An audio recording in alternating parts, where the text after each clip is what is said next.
इस वक्त की बड़ी खबर कमोडिटी मार्केट से आ रही है। आपको बता दें कि आज यानी कि 10 जून को सोने की कीमत में तेज गिरावट देखने को मिली है और ये 11 हफ्ते के सबसे निचले स्तर पर फिसल चुका है।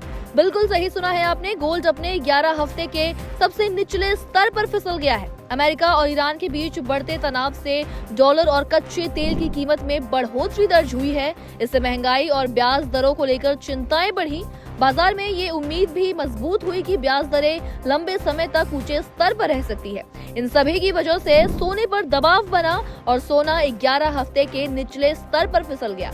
निवेशकों की नजर अब इस हफ्ते आने वाले अमेरिकी महंगाई आंकड़ों और फेडरल रिजर्व की आगे की नीतियों पर टिकी हुई है। आंकड़ों पर नजर डालें तो स्पॉट गोल्ड 1.8% गिरकर 4187.59 डॉलर प्रति ऑन्स पर पहुंच गया है और ये 23 मार्च के बाद का सबसे निचला स्तर है। अगस्त डिलीवरी वाले अमेरिकी गोल्ड फ्यूचर्स 1.7% गिरकर 4213 डॉलर पर आ फिसले। डॉलर में मजबूती दर्ज की गई है, जिससे दूसरी मुद्राओं के निवेशकों के लिए डॉलर में कीमत तय होने वाला सोना महंगा हो गया है। वहीं तेल की कीमतों में 1% की बढ़ोतरी हुई है। इससे महंगाई को लेकर चिंताएं बढ़ी और ये उम्मीद मजबूत हुई कि ब्याज दरें लंबे समय तक ऊंची रह सकती है।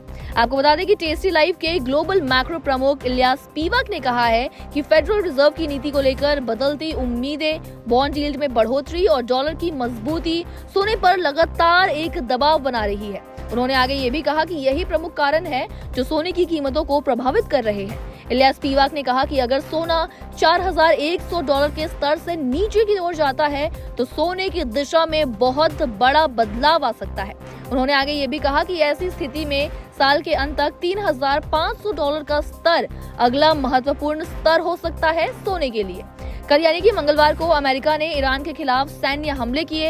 ये कार्रवाई उस बयान के बाद हुई जिसमें अमेरिकी राष्ट्रपति डोनाल्ड ट्रंप ने कहा था कि तेहरान ने स्ट्रेट ऑफ हॉर्मुज में एक अमेरिकी अपाचे हेलीकॉप्टर को मार गिराया है। रिपोर्ट के अनुसार इस घटनाक्रम में संभावित शांति समझौते को लेकर संदेह बढ़ा दिया और पहले से मौजूद नाजुक युद्ध विराम पर और भी ज्यादा दबाव बढ़ाया।